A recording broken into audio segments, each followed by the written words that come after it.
કાંકરિયા તળાવની અંદર બાલવાટિકાની અંદર આ ગ્લાસ ટાવર બનાવ્યું છે। માતાજી મિત્રો, ફરીવાર તમારું એક નવા વિડીયોની અંદર સ્વાગત છે। અને આજની શરૂઆત આપણે કાંકરિયા તળાવથી કરી છે। કાંકરિયા તળાવ અમે બહુ ફર્યા હતા, પણ આજે આપણે કાંકરિયા તળાવ ફરવાનું છે। પાછળ જોઈ શકો છો સવારમાં વાગ્યા છે 7। હવે એટલા વહેલા કેમ આવી ગયા છે એ પછી હું તમને એનું કારણ બતાવીશ।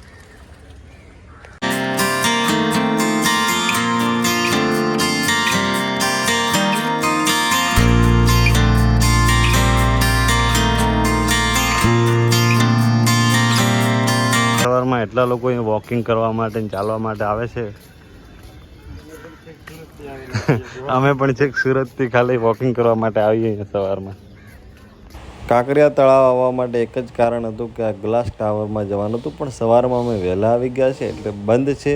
અને પછી આપણે બહાર નીકળવાનું છે એટલે ટાઈમ નહીં મળે, પણ કોઈક દિવસ જરૂર આ ગ્લાસ ટાવર ઉપર આવશું અને એનો પૂરો વ્લોગ બનાવીશું।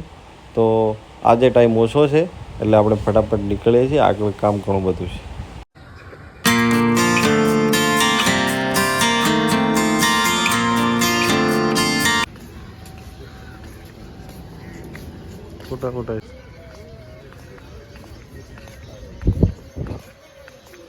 ભાઈ અમે સવારમાં વહેલા કાંકરિયા તળાવ એટલા માટે આવ્યા હતા કે કામથી આવ્યા હતા, એટલે 1 કલાક બાકી તો તમે અહીંયા ફરી લઈએ કોઈના ઘરે જવું એના કરતાં। બાકી ઘણું બધું અહીંયા ફરવાના છે, મસ્ત મસ્ત જગ્યા છે। બધું અહીંયા બંધ હોય। અમે 7 થી 8 વાગ્યા સુધી 1 કલાક અહીંયા ફર્યા, બસ મજા આવી। મસ્ત કાંકરિયામાં ફરીને બહાર આવતા રહે। આજે આખો દિવસ અમદાવાદમાં ફરવાનું છે, એ તમને બતાવીશું અમારા દોસ્તો સાથે, હું ને કૃષ્ણા બંને। તો વ્લોગમાં છેલ્લા સુધી બન્યા રહેજો। આખો દિવસ શું કામ આવ્યા તે ભાઈ છેલ્લે તમને બતાવીશું। ભાઈ ફૂલ વરસાદ ચાલુ છે અને અમદાવાદમાં સૌથી મોટી ઉપાધિ કે વરસાદ વરસે એટલે રિક્ષાવાળાનો ત્રાસ વધી જાય, ભાડા ડબલ થઈ જાય।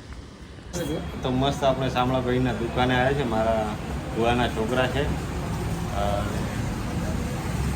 અહીંથી આપણે આખો દિવસ આજે અમદાવાદની અંદર ફરવાનું છે, તો પહેલી મુલાકાત શામળાભાઈ અંગાતે કરી છે અને પછી આગળ જોઈએ છે કેટલું ફરાય છે। એમની મોબાઈલની શોપ છે અહીંયા રાજેન્દ્ર પાર્કની અંદર, કેસર મોબાઈલ, મહાકાલી મંદિરની જોડે। ભાઈ સવારમાં બહુ વરસાદ હતો, અત્યારે તડકો નેર્યો છે। મારો ભાણેજ મારી હંગાતે આવ્યો છે અને કૃષ્ણા અમારે જે કામ માટે આવ્યા હતા એ કામની જે પ્રોસેસ ચાલુ છે। આખો દિવસ અમદાવાદમાં ફરવાનું હતું, વાગ્યા છે 4। હવે કેટલા વાગે પૂરું થાય છે એ પછી નક્કી થાય, પણ હવે તડકો નેર્યો છે। આજે આખો દિવસ વરસાદે બહાર નીકળવા નહીં દીધા, એટલે અમારા વસંતભાઈના દુકાને જ બેઠા હતા।